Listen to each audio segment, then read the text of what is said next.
Hey guys, so NVIDIA just announced its $299 GeForce GTX 660 Ti. Now this is actually a Kepler GPU.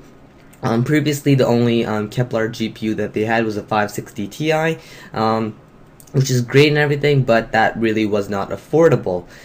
So now they got the mid-range GTX 660, which is, pretty decent, I guess.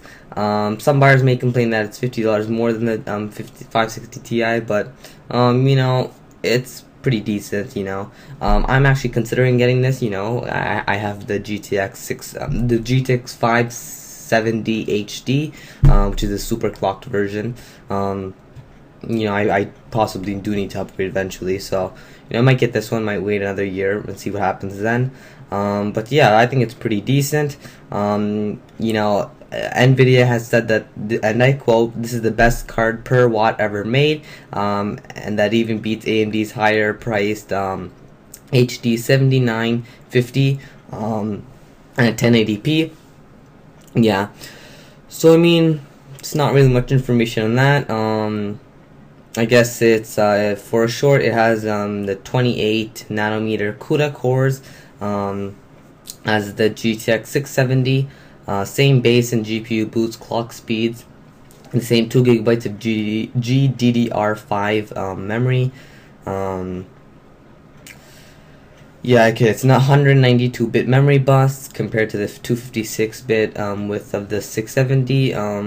Yeah, I think it's a pretty decent card.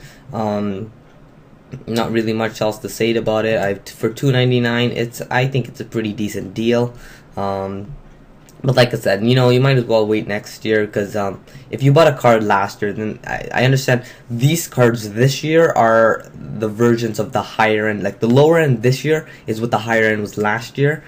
So next year I would assume it'll be the same thing.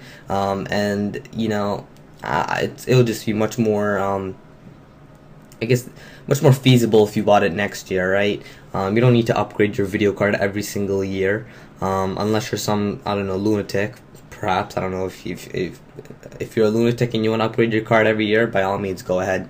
But I think it's a pretty decent card.